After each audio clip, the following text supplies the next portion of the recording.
Hi, welcome to the video. So this one I'm going to teach scale exercise, picking sequence, whatever you want to call it. But I'm also going to talk about how you can use it to create your own ideas. Because to me, it's not just about trying to improve your technique, but it's about trying to improve your composition, your improvising, and your ability to play other people's ideas. So we're going to get into that and break down how you can use the elements from the exercise to create licks and such. So let me just first play it once quick, then I'll play it slow, I'll break down how I practice it and what rhythmic groupings I practice it in. So it's basically this is the exercise. 24 note pattern. If I just isolate and take out one 4-note grouping of that 24, I could do this. So that's inside it. It's basically just doing 3 notes descending, 5, 4, 7, and then coming back to 4. So 3 and then come back 1. Now let me show you how I can use that to create licks, and then I'll get into teaching the whole exercise. So I could take that same pattern, I could put on any string. So I'm playing all this in B minor right now, or the key D major. So if I put it down here, same pattern. I could do a descending scale run from that shifting positions. I could ascend with that starting on it. I could be running and end on it instead of starting on it. But again, since it's just descend 3 and come back 1, I could also do it in other positions and just go 1, 2, 3 back, and that's the same pattern, even though it doesn't look the same. Or I could reverse and ascend with it, 1, 2, 3, and come back 1. So this is how you can start using ideas like from these exercises and really diversifying out and doing a lot of different possibilities with them. You know, so I can be running through a scale and do that. Then there I did it again. So I could be doing it and then I could go down a third, for example. But let's get into the whole exercise now. So this whole thing I'm playing in basically the mixed leading positions. So I'm doing 5, 7, 4, 5, 7, 4, 5, 7. It all takes place on these 2 strings, but that's 1 octave of the scale I'm coming from. So if I break it down slow, I would practice this originally if you're just having trouble with it and you want to do it with a beat. And at first just memorize it, don't even worry about a beat. But then I'd start with 8th notes. It will work out evenly with that. Then you can go 16th notes, or I'll usually practice it as 32nd notes.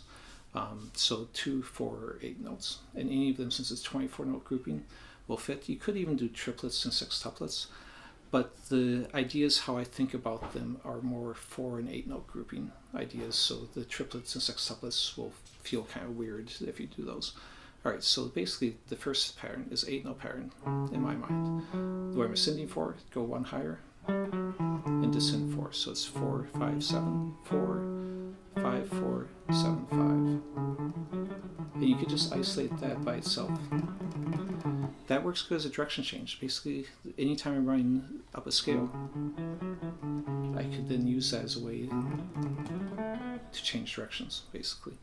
The next 8-note grouping I'm going to do is basically just ascending 2 groups of 4. So I'm going to go 5, 7, 4, 5, and then move up 1 note and start on the 7 and go 7, 4, 5, 7. So it's just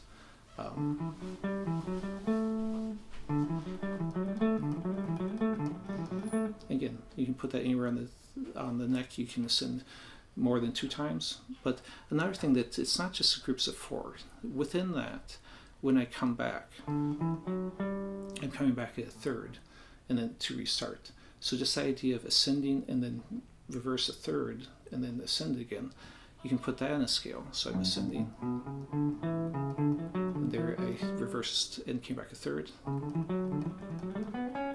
I did it again. So you can do it on different notes. I can do it off the first note. I can do it off the second note. Whatever you want. And you can of course reverse that and descend with it.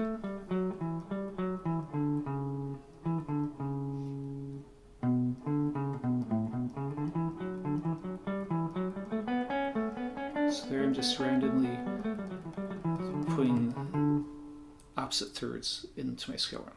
Okay, let's do the last one. The last one I already showed you a little bit of. It goes last group of 8, and then just so 5, 4, 7, 4, and then just 5, 4, 7, 5. So just a descending run after that 4 notes. So I've put the whole thing together. It's now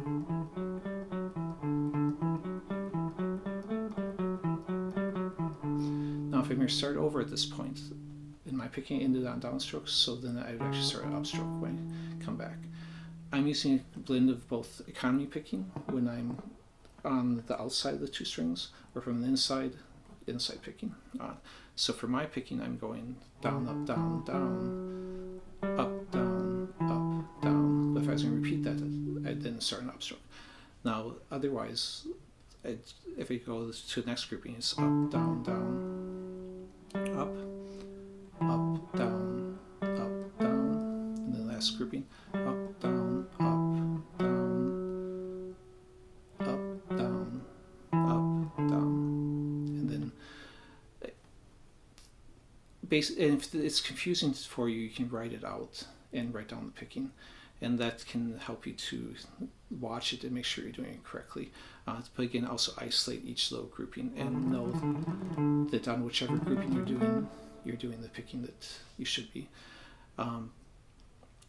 So again, take it slow, practice it. The exercise itself is less important, but the elements you can pull out of it and create your own ideas from, I think that's the more important aspect of it.